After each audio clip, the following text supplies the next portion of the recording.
Hi, Jasmine. Hi, Amanda. Welcome to the show. Jasmine, welcome. And Amanda, my friend, welcome back. You're also sitting on this one, or I should say, in on this one for a reason, because this is such a topic of interest that closely aligns with all the other things we've talked about regarding breast implants and BII. But, Jasmine, I want to first start with you. Uh, First of all, how did you get into all this? Let us know a little bit about your background, and then we'll kind of, go into how you and Amanda know each other. Okay, so how did I get into all of this? So I'm a ultrasound sonographer, and we go to school, we learn all the body parts, but for some reason, I love scanning the breast because there was a lot going on in there, and I wanted to learn more and more about it. So when I went into the field, I realized that most of the imaging centers just had the mammogram machine. And I did some research on the mammogram, and there was tons of radiation, and it didn't work for dense breast tissue. And I had dense breast tissue. So I knew there was a huge problem. So I started to work for this gynecologist 10 years ago, and she had an ultrasound machine doing breast ultrasounds. So that's where I learned how to do breast ultrasounds, and that's where I learned how I'm picking up so many findings in dense breast tissue, and the mammograms are normal. So then I figured out, there's a huge problem. Most of the imaging centers all over LA are just doing mammograms. They won't cover ultrasounds, which actually works for dense breasted women. So that's how this whole journey started. And, my passion is women's health and offering a service that's available for all dense breasted women to come and get a scan. Awesome. Yeah, and we are going to get into this in detail. Moving on to Amanda really quickly. So, how does this, I should say, how did this friendship and connection start? Because for those of you who do not know Amanda, she's been on the show twice now, and so this is her third sit-in, and she's the one that introduced me to Jasmine. And there's a connection here because, of course, with breast implant illness and mammograms and all of that, it's closely related. So, how did this connection for you guys come to fruition? Yeah, it's interesting. So, a lot of people do know my story, but I was chronically ill from my breast implants for 7.5 years while working in the plastic surgery industry. And along the way, when I realized that Western medicine was not figuring out the root cause of my illness, I fell in love with alternative medicine, holistic medicine, if you will. And I was getting downloads left and right that this was going to be the future, that I wanted to share because I left no stone unturned when it came to my health journey. I spent, as I've talked about before, hundreds of thousands of dollars. I went from Western to Eastern, trying everything from acupuncture, Reiki, trying to heal my gut, do all of these things. And I thought, I want to share this with the public. And because at the time, I didn't know enough about it. And it was funny. I didn't know, of course, that COVID would happen and all of these things. And I didn't know it was my breast implants at the time. We had no idea. We just knew that I had, variety of symptoms ranging from thyroid issues to my gut to hormonal disruption. But I kept getting the download. You are going to share this with the world so they then know all of these wonderful healing modalities. So I was meeting with all of these holistic practitioners. And while they were all amazing and wonderful, and I know that they had my best interest at heart, we still weren't honing in on the breast implants. But because I was about 40, all started saying to me, it was interesting, have you had your first mammogram yet? And I said, actually, no, I have not. I don't know. I seem to always kind of be divinely protected, if you will. And even though I just thought mammography, that was our only option. That's what women do because, I worked in plastic surgery and women would get mammograms all the time, as well as my friends. I hadn't done it yet. And they were saying, look into other methods, not just mammography. And I thought, well, that's kind of strange. What do they even mean by that? So fast forward, I figure out in December of 2018 that I think breast implant illness might be the root of my issues. I explanted within 3 weeks. And so February of 2019, I have my breast implants removed. And literally a month later, I go to my friend's medical spa, wellness spa in Santa Monica for an evening event. And I never win anything, like I could say that.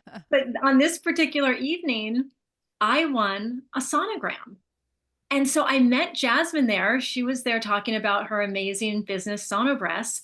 And I said, well, this is so wild. I just got my breast implants out. I am long overdue for a breast exam. I'd only had thermography in the past. Tell me about what you do. And she did. And I said, well, wait a minute. I want to start a holistic breast team for women because I know it took a village to get me better. And so if women know of all of these great practitioners who can help them, well, let's introduce it to them. And she said, that's a great idea. So, yeah, in about, I would say, March of 2019, she and I started to talk to then other women, Leah Joyner, who's a colonic specialist, Ruth Swissa, who does permanent makeup and tattooing permanent makeup for, she does areolas in particular, for women who might have had double mastectomy. Dr. Nikki Gill, who's one of Jasmine's friends, who's a gut health specialist, and Dr. Jasmine Talley, who is a specialist with mold. And we know a lot of women with saline implants do have a tendency to have mold issues, but so many people do these days. So yeah, so that's how it started. And this wonderful group of strong, beautiful women are helping so many patients, and they work for anyone. You know, anybody can go in for appointments at their offices. And we all support each other and just getting the word out so we can help more people. It's fantastic. It is fantastic. And just sitting here thinking about how many women just don't know that this is even an option. And I think that that's really the biggest reason why I wanted to do this show and have you guys talk about it, because it's just not, it's still, from a masses standpoint, not really well known. And that's because largely we've heard since we were younger women, well, when you go and you become, you're 40 years old and this is just what you do, it's step by step and this is it. And this is just, we see our parents go, excuse me, our mothers go through it. And so it's just interesting how still today in 2024, this stuff is not really mainstream. So with that said, Jasmine, I want you to give us a really, really as specific as you want to be of a breakdown on sonography. What is it? How does it work? And how is it different from getting a mammogram?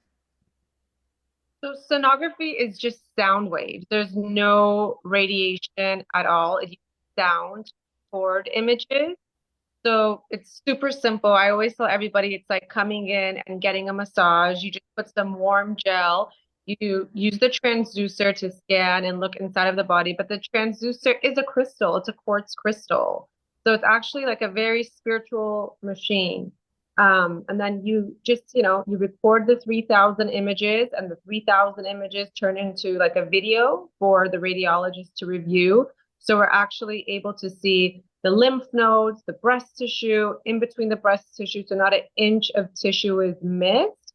And we're able to see inside of dense tissue. Dense tissue just means breast tissue.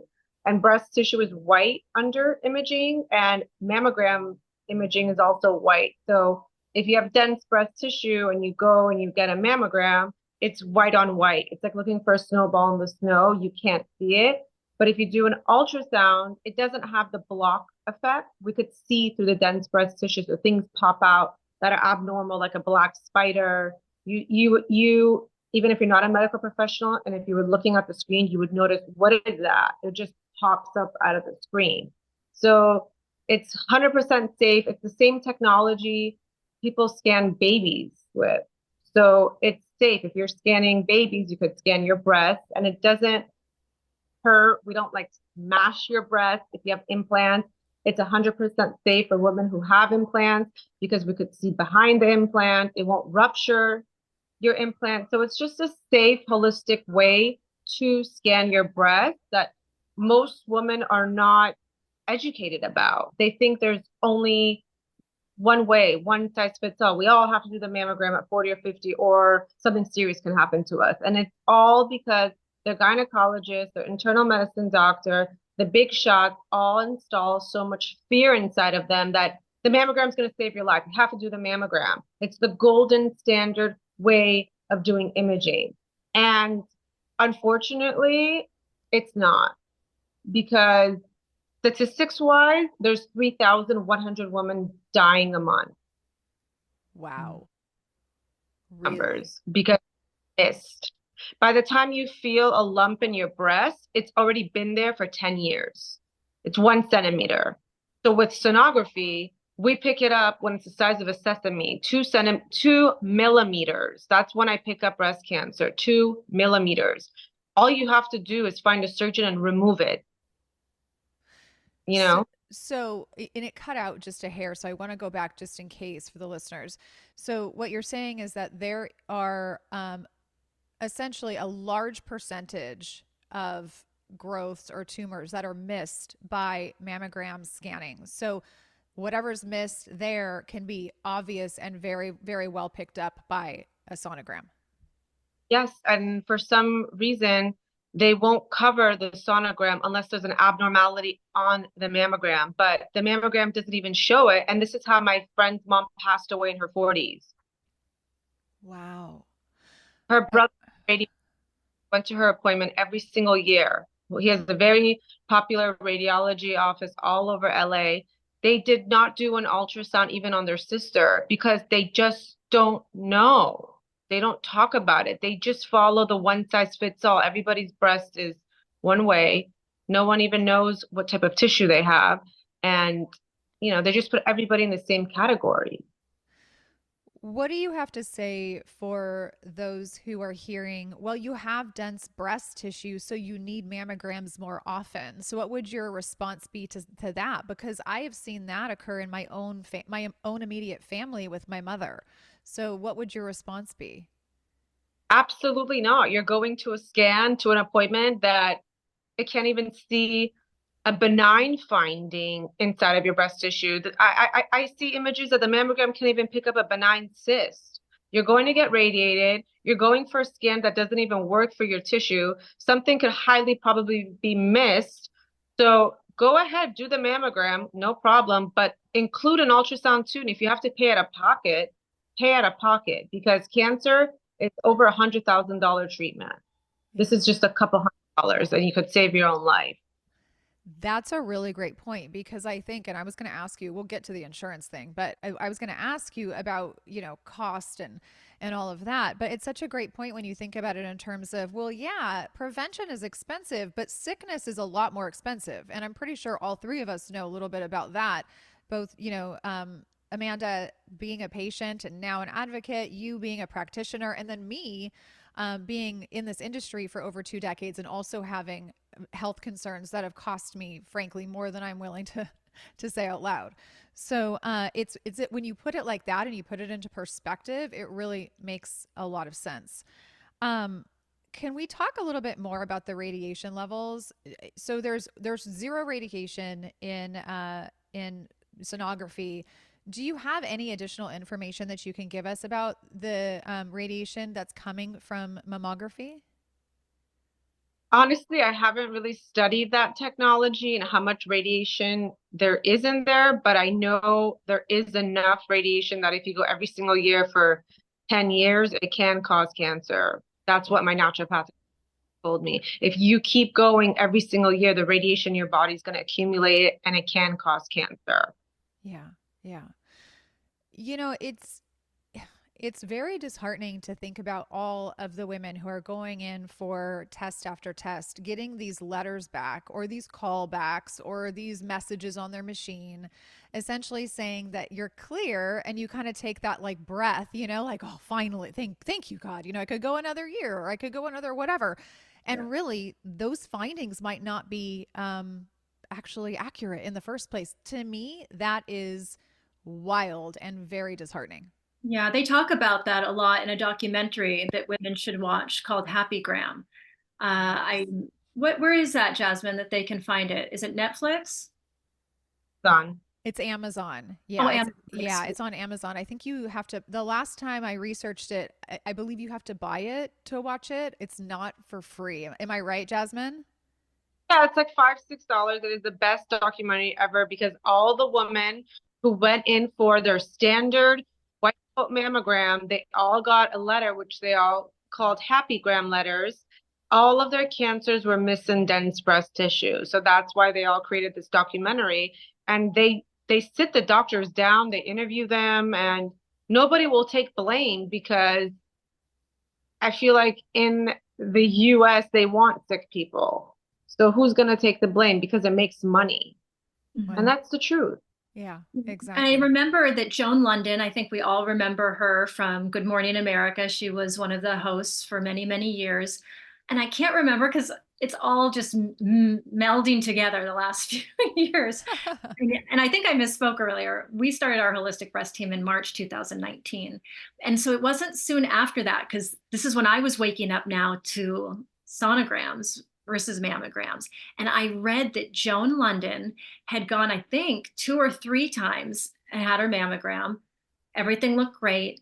But then upon having a sonogram, and it could have even been this exact same technology, if I remember correctly, that's when they detected her breast cancer. And she spoke out a little bit. I remember reaching out to her and saying, I hope that you speak out about this more. And in fact, I don't know how she's doing now. I wonder. Yeah. But yeah. I think the other thing that should be mentioned, before we move on is that, with Jasmine said it earlier, a lot of times these things start to grow 8 to 10 years before the detection is actually there. And so someone could think, well, I feel fine though.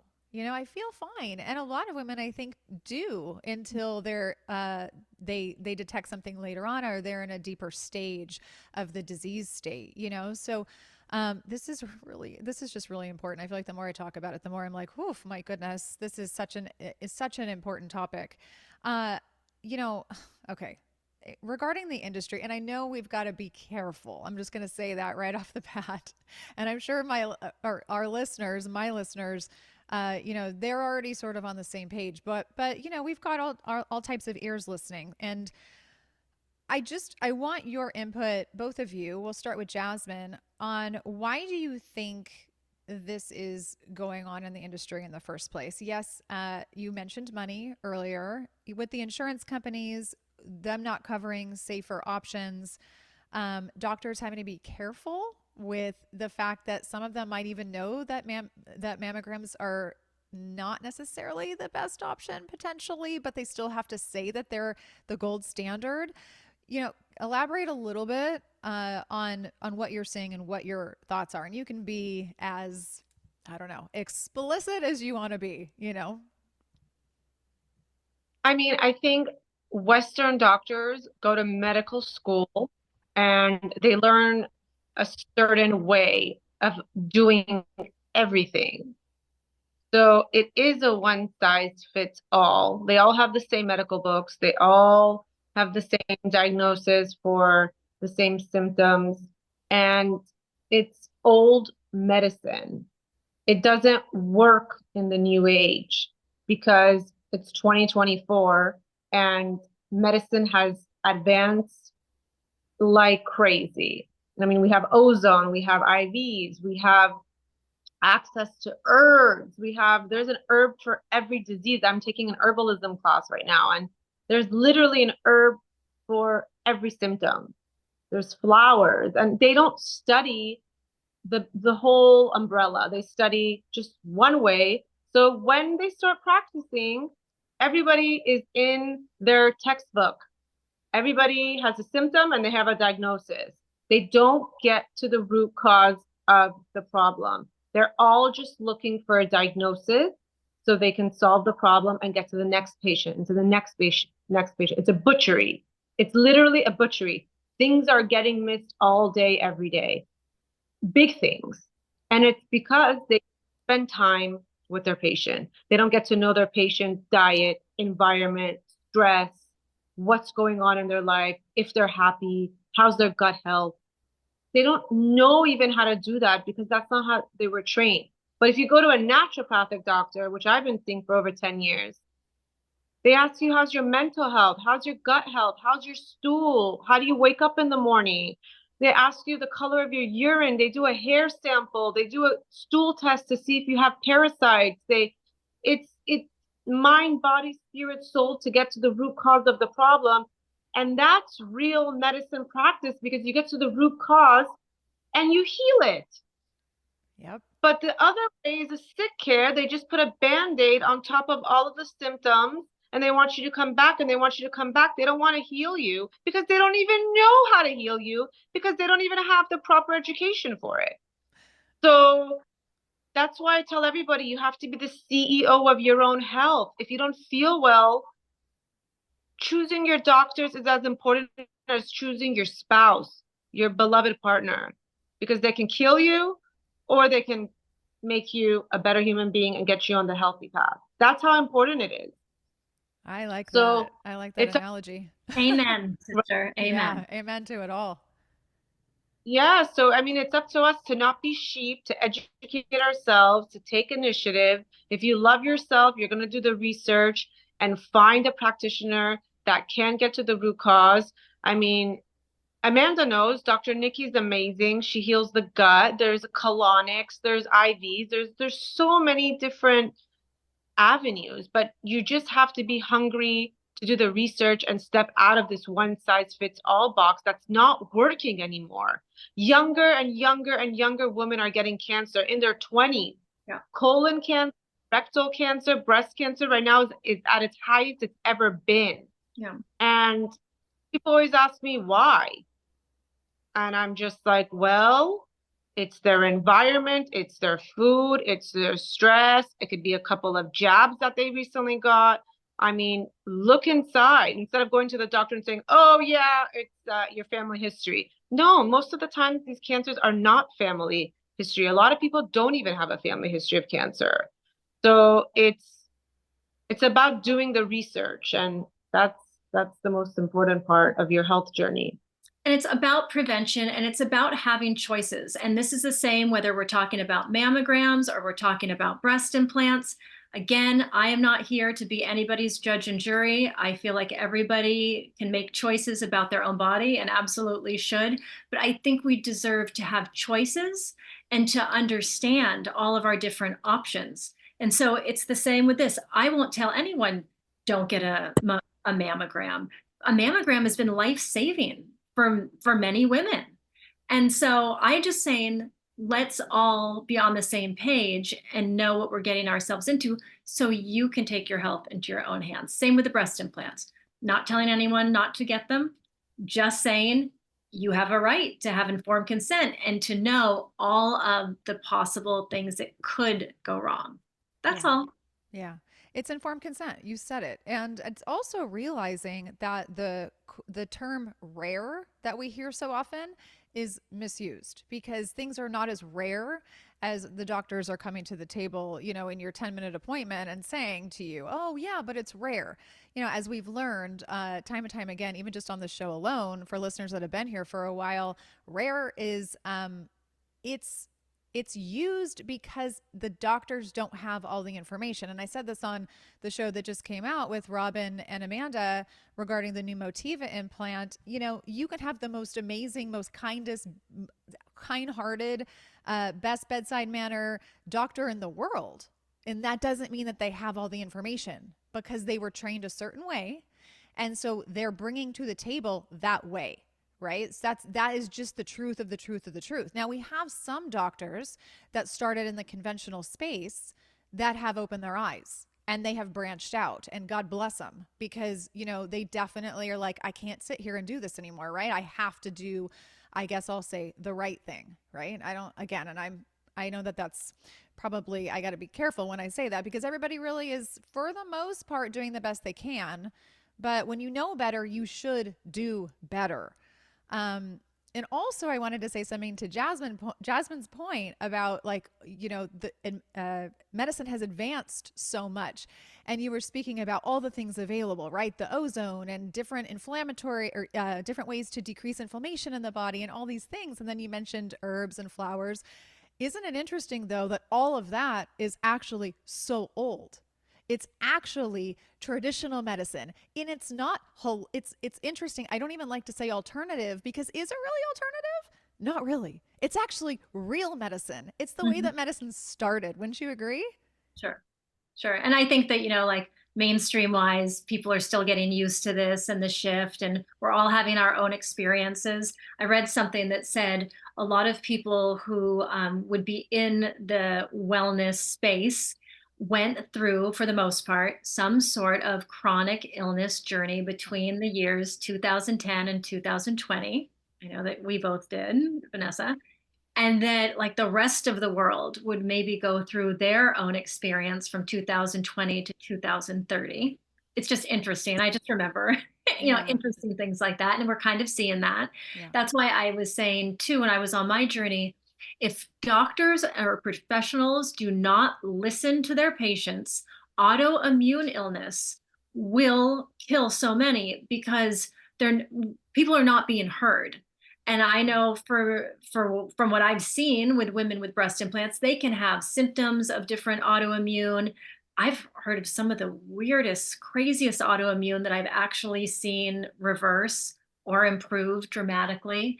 Um, and it's all about to prevention, like things that I used to post about, like underwire bras and breast cancer, or your oral health being connected because of the meridians in our body to breast cancer.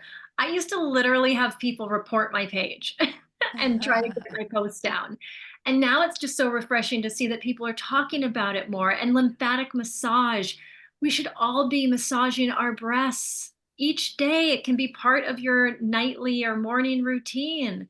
And that's a great way too for self exams. Because if we're massaging our breasts, but women don't, they sleep in their bras in many situations. They're not, letting things be and in touch with their bodies. Yeah. And I see that a lot with women with breast implant illness. They'll say, oh, I'm not sick. I just want to get my implants out. And then I'd say, well, would you mind just looking at all of the symptoms? I just want to kind of get an idea. And they would come back to me and they'd say, oh, I have just about every symptom on this list. And I'd say, and you don't think that you're sick?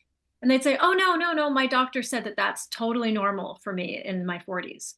Like, no, that's actually not normal. Jasmine, your face.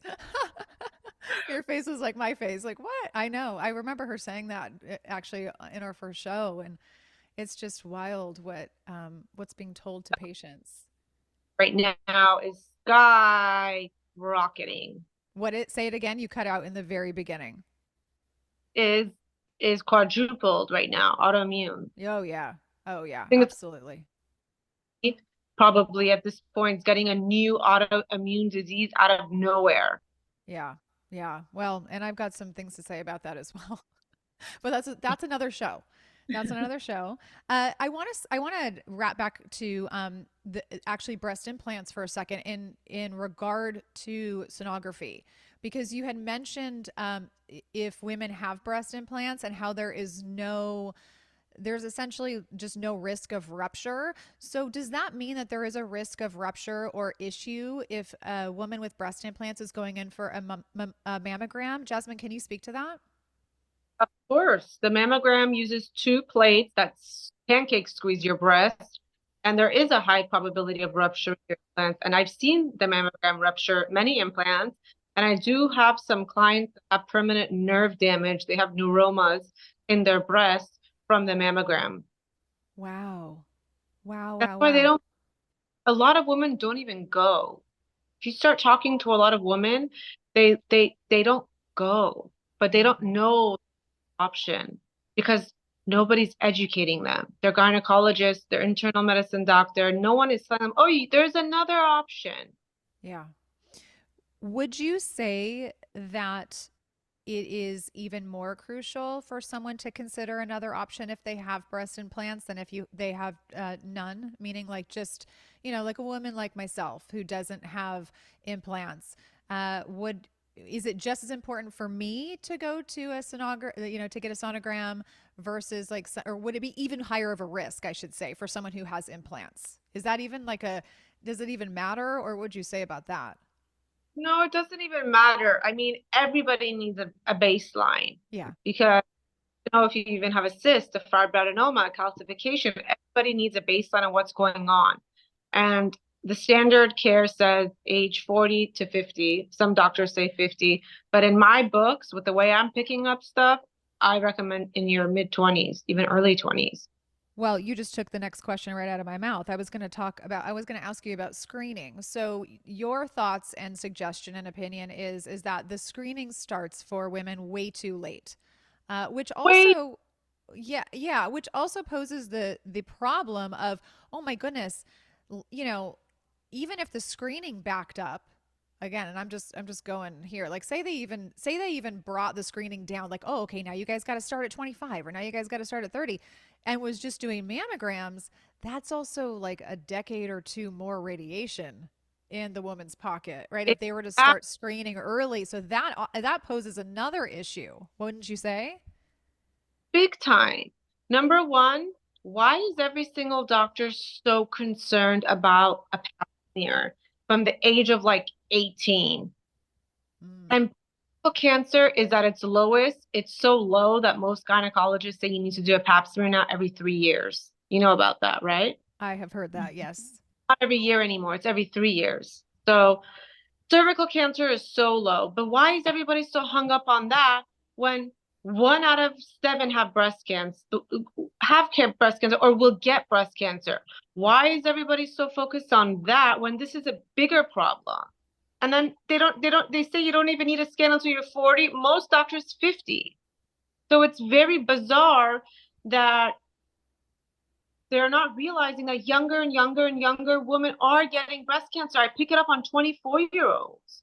Wow. Wow. Wow. Mm. Wow, wow, wow. Yeah, I believe it. Hmm. For mammogram was normal. Say that And one then more time. Say that one more time. The connection sometimes when you start to talk, it doesn't pick up right away. So say it one more time. so I had a client, she had excruciating breast pain. Her doctor referred her to a mammogram. Mammogram completely normal.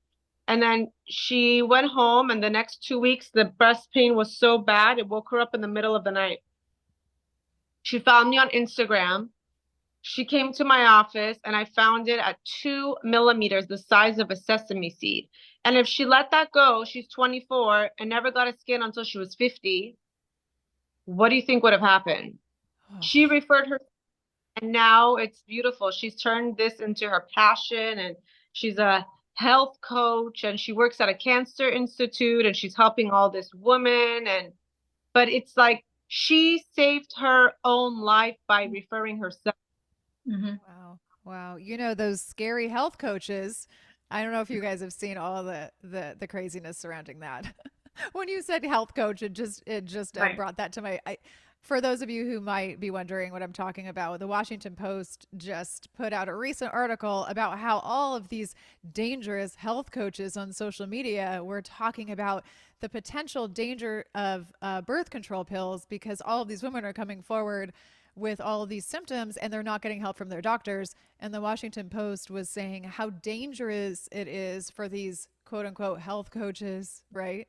Who are often, it's like, I don't even know. I Although don't even there are get me started. studies on it, right? Yeah, It's just so, I mean, that's why all the quote unquote you're right. dangerous health coaches, we all posted that information. We sure did. The Yeah. fact that I said the only misinformation is making statements like that, right? We Yeah. should be all be so lucky that there are so many wonderful people in the world wanting to spread more information about health. And you should Yeah. always do your own research anyway. I mean, I don't listen to anyone. It's like, oh, jump off a bridge. Okay, I'm not going to listen to anybody tell me what to do, but I take the time to do my own research and I make up my mind for myself. And I wish that more people did that. Yeah. Well, that's what we're trying to accomplish here. And it's true. I mean, it's sad. A lot of people don't know where to look and where to go. And I always say that when something is deemed by the media as dangerous or, first, don't look, then that's the place that you need to look because chances are it's just missed information. It's not misinformation. And Yes, so, if there's a takeaway from today's show, it should be that, right? Because it totally. goes right along with what we're talking about with Jasmine. So, in terms of screening, so you're thinking that women as early as in their 20s need to be focused, and not in a paranoid, neurotic way, but definitely just in a preventative way on screening. What else do you have to say about family history and other things to take into consideration at this age? Because it is quite a young age to be thinking about it. Well, if they do have a family history, you know, maternal and paternal side, and they go to their doctor, they're gonna probably have them start screening, probably even, I don't know, mid 30s, early 40s. They don't even start in their 20s. But if your mother has had breast cancer, I think before 40, they make you do a BRCA test, which is blood work to see if you have the gene. And if you do have the gene, holy schmoly, they put you on this crazy protocol. Every 6 months, you do a mammogram, ultrasound, MRI. You kind of switch around. One time you do the mammogram, one time you do the ultrasound, one time you do the MRI, but you're on a protocol for the rest of your life. You're in that file. Every 6 months, you need to do a screening test, which is a little overkill because if you're doing a mammogram every couple of months, all the radiation can turn stuff on. Right. So I I think once again, you have to do the research and figure out what fits you. I always tell patients, talk to your intuition, see what feels right. Because they all ask me, should I do a mammogram? I'm like, listen, I can't give you medical advice. I'm not a doctor and I'm not your doctor. I'm an ultrasound technician. Personally, you need to sit down with yourself and see what feels right. Follow your intuition. That's God. And people are like, oh, wow. Yeah, that's a good thing to do. I'm like, yeah, stop going outside. Everyone's going asking this person, asking that person. Go sit with yourself. Right. Yeah. Talk intuition. Yeah. People stop. Everyone's going outside of themselves. Come back inwards. The answers are all there. Yeah. And let's put our critical thinking hats on. And so for me, I mean, the things that made me make the decision, and for my annuals to do sonogram, which I'm actually due right now, so I have to see you, Jasmine, would be the fact that it's no radiation. Because if anybody follows me, they know I'm really sensitive to it. I don't even go through the airport detection. I ask for a pat down. I try to do my best to stay off devices. I take a lot of measures to cut down on radiation for me. The fact that there was no squeezing, I've just seen way too many women with breast implants come in with ruptures after going for a mammogram. And we see it a lot. And the third thing, the fact that you can detect lesions so much smaller, it makes so much sense, right? Like, I just love it how Jasmine says it's like finding a snowball, right, in a pile of snow versus like it looks like a spider on a sonogram that stands out in a snowball in a pile of snow. So you can't miss it. Yeah, it just it makes so much sense to me just again sitting here listening to you guys talk about how, because I know, let me back up before I say that. I know that there are probably people listening that are just still stuck in the, well, my insurance though, my insurance won't cover this. And as I'm listening to you guys both discuss this, I'm thinking like, oh my gosh, but think about detecting something like that, as small as a sesame seed, as an example, the example that Jasmine shared. Think about detecting that in like the very beginning stages, and what kind of money, just from a financial standpoint, what that would save you versus getting into a kind of an unfortunate situation down the line. Because I see this with my family, my extended family. I see this with my parents. You know, it's like the insurance situation tends to bind them in, and I get it. I do. I get it. I have insurance too, and I hate every minute of it, and I hate sending money to it, and I just hate it, you know, and I've been trying to figure things out little by little on my end, but I pay for my medical 90% out of pocket anyway. So not only do I have insurance, but the doctors that I do see, or I should say the two people that I do see for care, wellness, preventative, or acute care, I still pay cash for. Right. So it's like, but yet I'm holding on to my insurance for like one or two reasons. One being catastrophic purposes, because I don't want to let that go. So I understand. But we're so wrapped up in this that, you know, at the end of the day, maybe it's just a matter of sitting with, your finances and sitting with your spouse or sitting with whoever it is and lining out your priorities. You know, Right. where else are you spending your money? Then maybe you can put it towards this like, you know, few $100 preventative care that might be life saving. I don't know, it's just a thought. Again, I understand that everybody's positions and everybody's circumstances are unique, and I have compassion and grace for that. Because mine are also, you know, unique, and I can't always bend in every which way. But when it comes to our health, I mean, if you don't have it, and I could speak from experience, you don't have a whole lot. I mean, wouldn't you say, Jasmine? I agree. And we do give a super bill and we do put the breast cancer screening codes. And a lot of my clients do get reimbursed 50% or more. Oh, Oh, yeah. that's a really great. Okay, so they would just have to bill it themselves, correct? Yes, absolutely. Yeah, we give super bills to everybody. And Yeah. people do get my clients that have I think it's the actress insurance, like the Guild, Uh-huh. uh they get fully reimbursed. Fully. Wow. Hmm. Oh, Yeah, a that's good lot to of it know. cover the good insurances cover the whole thing. It's not even people spend $800 in LA coloring their hair. They spend $2,000 injecting their faces with Botox. This is not nearly even that. It's half of that. I love the fact that you just brought that up, because honestly, if you think about what people are doing just for cosmetic purposes, and again, nothing wrong with that, right? I get my hair done, I get my hair cut. You know, I get my nails done every once in a while. I'm pretty low maintenance when it comes to that stuff, but it's still money. So if you think about those things versus something like this, it's definitely just something to sit with, right? Like, again, it's just something to think about, because the go to, again, I'm saying this from experience, the go to is, oh gosh, that's just more out of pocket. Oh goodness. But there could be options for you, you know? If you don't have your health, you have nothing. Yeah. Yeah. If you have your health, you have nothing.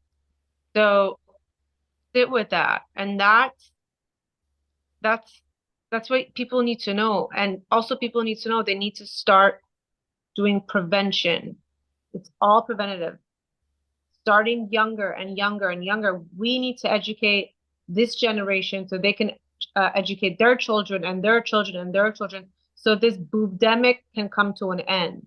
Because nobody's talking about it. The only time they talk about this is October with the pink ribbon once a year. And then with Olivia Munn, Joan, all these people when their cancers are missed, then they start talking about it. That's the only sprinkles we get. And it's like, this is an everyday subject. Yeah. Just Yeah. because one celebrity, their cancer is missed, then it blows up and then it dies again. But I'm like, I talk about this every single day. Mhm. Why somebody's cancer have to be missed to shed light on what's really going on? Mm, that's a good point. That's a good point. Amanda, did you want to chime in there? Well, I mean, we can just see with, I mean, Jasmine can tell you because she sees it herself, just like I did in plastic surgery.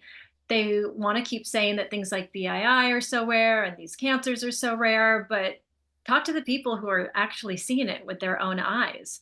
And the amount of DMs that I get, I can't even tell you with my platform, etc. Um, so it's all coming more and more and more. This is not going to go away, sadly. And it's just, again, the preventative focus is like what I like to get out there as a health coach.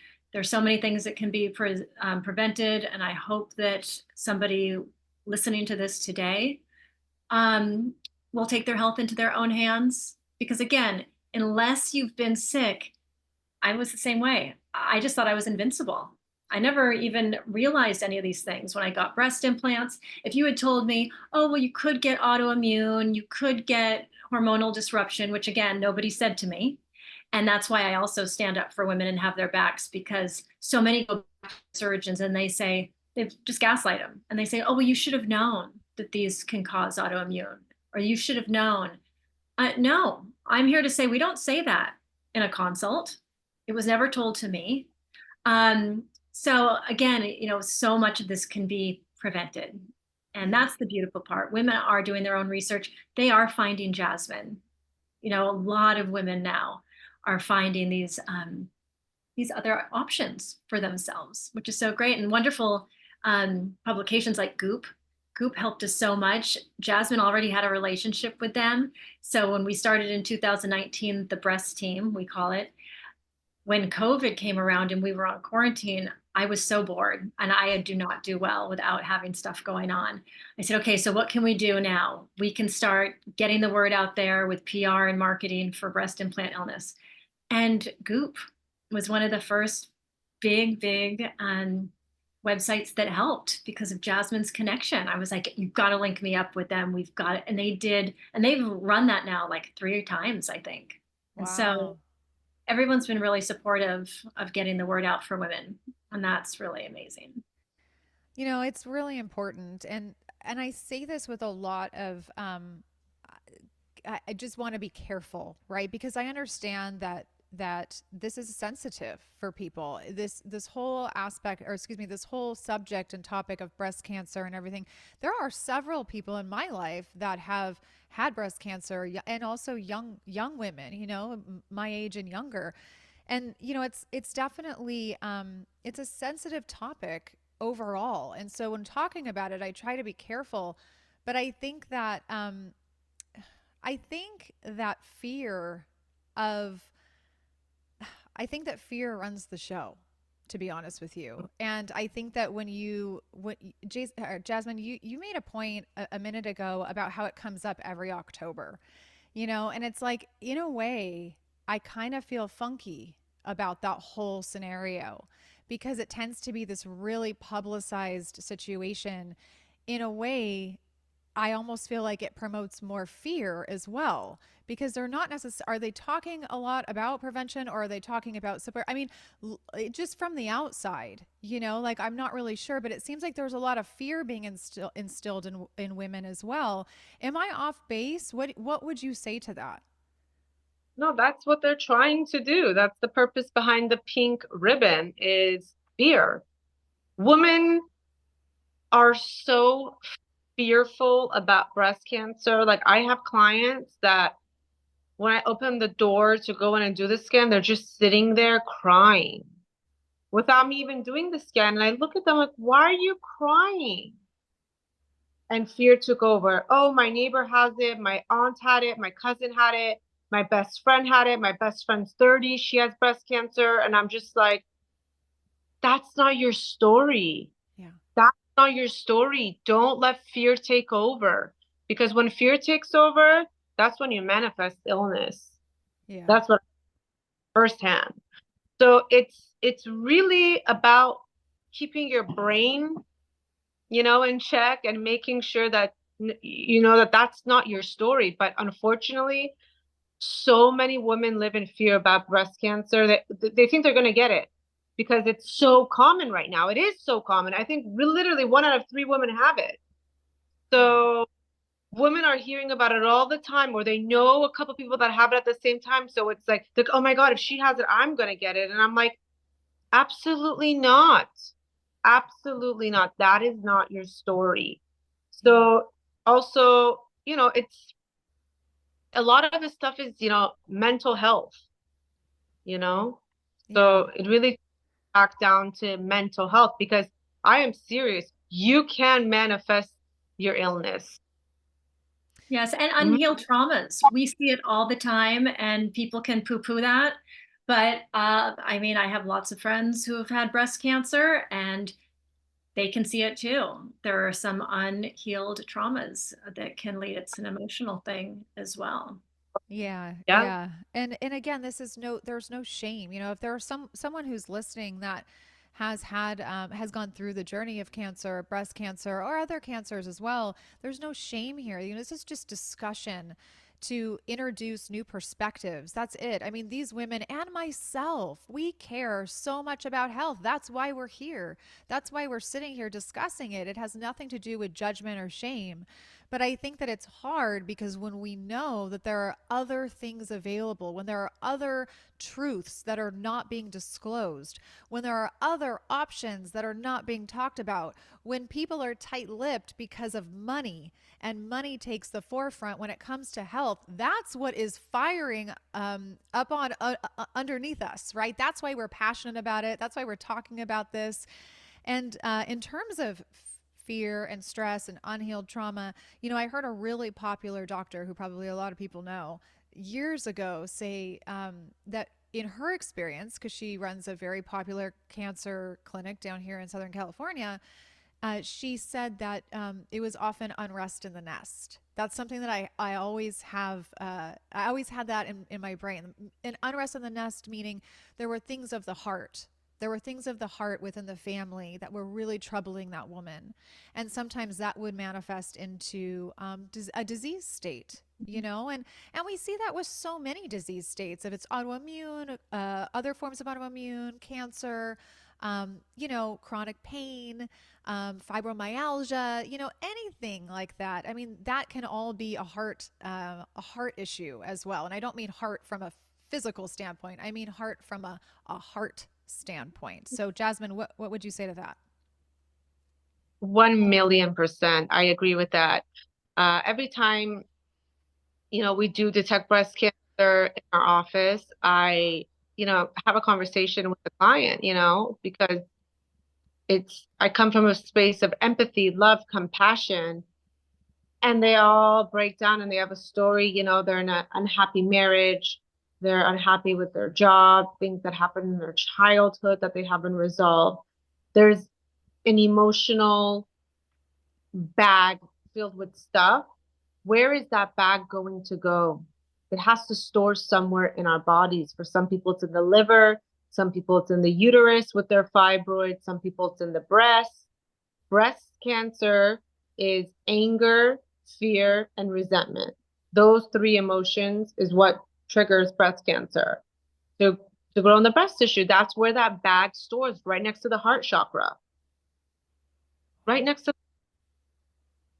That's why doing the work and being on this path of loving yourself and rewiring your brain and letting go and going through all of these emotions instead of suppressing it with, something with food, with alcohol, with drugs, with sex, all of that stuff is just going to make it worse. But going on this healing journey and really opening up that bag, learning the lessons you need to learn from that bag. I had to go through this yesterday. There was a bag and I had to go through my bag and learn all of the lessons from the bag and let it go. Yeah. Because it's taking space. Yeah. Yeah. Vanessa, we talk about this We do.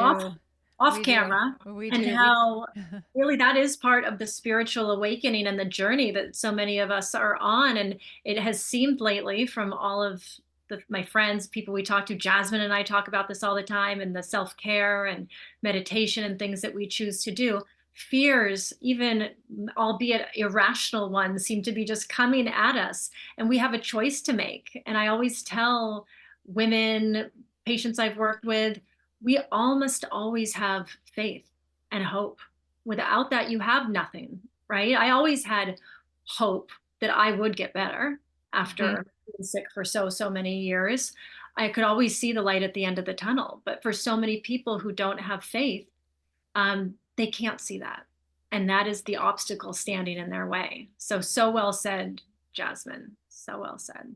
Yeah, really, really well said from both of your standpoints. And just to add on to that, and to take it just a step deeper, and let me see if I could articulate myself properly because it hits close to home also, but in me, I'll just take my view, my foundation, and I love that this episode is going in this direction because I think it needs to be talked about. But I have a faith foundation, a very firm foundation, and I'm a Christian. I believe in God.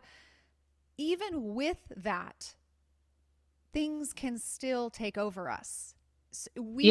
Things can still take over whatever your foundation is, right? I'm not here to tell you, who to believe or what to believe in. You can do as you choose, right, in your life. But I'm just going to speak from personal firsthand experience right now. I have seen fear in certain seasons of my life completely take over, even with that foundation. So it's so important to really sit with that. And again, not in shame and judgment, but say, okay, in my case, I would say, God, uproot it. Uproot. What is it that you want me to see? What is it that you want me to see? Where do I need to heal? And is it physical? Because if I have a physical manifestation, which in fact I do, it's still currently going through it, there's obviously something behind that. What am I angry at? It doesn't even have to be a person. It can be a circumstance, right? That happened long ago. That doesn't even have to, it's just something that was out of everyone's control. What am I holding on to? What am I not looking at? What have I shoved so far down? Allow me, disclose it, right? Show me where I need to look, because it is in the corner that we don't look. That's the corner we need to look in. And so, again, I say it with grace and compassion and love, as I have to say it to myself as I look in the mirror, not because I've had breast cancer, but because I have had intense, acute, long seasons of trial and suffering, where that has been an opportunity for me. We talked about that in the episode that just released this morning with Amanda and Robin. Sometimes these trials become such opportunities for us to go, oh my gosh, it's not just about physical healing. This is about total healing, right? It's this doesn't have to be a scary just a scary thing where it's like, oh, I'm fighting it. And again, no shame, no judgment, but it's like I'm fighting the enemy. Let's not look at what's happened as the enemy, or the tumor as the enemy, or whatever it is. Let's look at it as, wow, maybe this could be an opportunity. Maybe it's the best blessing in the world, and that I have this amazing second chance, and I have the ability to heal, not just from a physical perspective, but all aspects. And what a beautiful thing that could be. And so again, I will step off the box, but you know, it's a really close to home thing for me, because I have been walking in it. I have a pretty wild story, and you know, and my heart goes out to anybody who's walking any kind of long season of suffering, especially when it has to do with health. So anyway, I love that. No, it can be the catalyst. And I always say that chronic illness can be the catalyst to heal your body, heal your mind, your soul. On any level you want to take that healing to. I see some women take their breast implants out, most of their symptoms get better, and then they just move on. Or I see women who are taking that then heal past traumas, etc. So it is such a beautiful thing. And I say that all the time. It was a blessing to have gone through this. I appreciate life more, the great things that I have more. And so it is beautiful. And that's why too, the breast team, we want other women to know that we're here to help support you on your journey. yeah. Yeah. No, it is amazing. I love the fact that that has all come to fruition and that you guys are all working together. It's really awesome. As we start to wind down here, I do have a couple other questions, just as as we kind of tie up. Jasmine, are there other things? I think you mentioned an MRI earlier, but what's the difference between getting a sonogram or getting sonography versus like a breast MRI? Can you break that down really quick? I think breast MRI is really good at detecting if like tumors have spread. Hmm. Okay. So it's a great baseline to see where it's spread to, how far it's spread. So if we find a tumor, the next step, if the radiologist thinks it's suspicious, we refer for an MRI. So that is not a first step for most women, right? That would be something that would come later, after if they got a mammogram or if they got a sonogram, correct? Yeah, exactly. But the BRCA patients, they do that, a couple times a year. Okay. Okay. One of you guys mentioned self exams, and I just want to touch on that really quick, because I don't think, and I'm guilty too, right? Like I don't really do it either. I don't. But what would you have to say, Jasmine, about self examination? How important is it? And like, if someone is listening and just wants to learn more about that, where can they go? What would you say? I mean, I have videos on my Instagram on how to do a self breast exam. I always say you should turn it into like a self-care, you know, type of thing. So I actually created this amazing breast oil for pain. So I take that oil myself, and it's all herbs and flowers, and you just do, I could show you guys quickly, you just start outside, you take two fingers and you just start the outside, You go all the way around and then you come all the way around. And when you feel something that's hard like a diamond, like a lump that's hard like a diamond, that something could be something suspicious, hard rock like a diamond.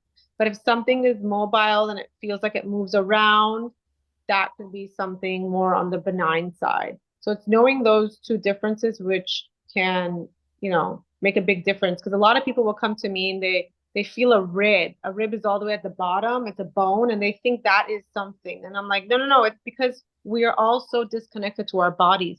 We don't know what a tumor feels like. We don't know what a rib feels like. Everyone is so disconnected to themselves. They're like scared to touch themselves. So it's important your breast, at least do it once a month. For perimenopause women, you should do it after your period. For postmenopausal women, you could do the first of every month. And just getting to know your breast tissue. Like I went to my naturopathic doctor for a breast exam, and she thought a rib was something. And I was like, nope. Because I've done so many breast exams on myself already. I don't do them every month, but probably once every like 3 months I'll do it. And I'm like, nope, I already know that's a rib. And she's like, "Oh, that's amazing. You're so in tune with your body. That's never happened to you." And I'm like, "Yeah, because I fondle my breasts. I know what they feel like. I mean, if I don't know what my breast is gonna feel like, then who is?" Yeah. So just at least once a month, once every 2 months, touch your breasts, feel them, go into your armpits, see if there's anything like bulging out, check your lymph nodes, So it's yourself, loving yourself. Don't be a stranger to your body. Well said. Well said. And I think once a month is fairly doable. I know that we all have like a million things going on and we have a million protocols, or at least some of us, right? We get like, oh gosh, just one more thing. But you could even probably do it in the shower, I would suspect, which takes just a couple minutes. I mean, and again, like I am talking to myself also as I say this because I get lazy. And I feel like most of us kind of get that, or most of us are that way. You know what I mean? It's just, oh, I'll do it later, but don't do it later. If I'll say I'm really going to be diligent about this, especially because I feel like when things come up or different shows or episodes come up, and there's topics that I know I have to cover, oftentimes it's also because I need to pay attention. There's something in there, for me as well, because I'm always learning. And so I always try to uh, sit down after each episode that I do and think about what it is that I need to take from it and what I'm going to implement into my own life. This is true. I really do this. So I will be right alongside of you guys who are listening, because women, get on it. Get on it once a month. Not a big deal. Okay. Before we give information about how people can find you, Jasmine, more resources, social media, and so forth, I just want to offer each one of you a few seconds to give your last thoughts. Anything else that you want to share? Amanda, why don't we start with you? What would you like to leave our listeners with today as we tie up this show? I just want everyone to use their common sense, do their own research. I sound like a broken record. So many things are preventable. It's all about prevention. Be open-minded. Again, not judging, not telling anyone what to do with their bodies. I just want people to know that there are other options. And sometimes, like I said, like when it comes to breast implant illness, quite frankly, I could not have healed had I not learned about holistic health.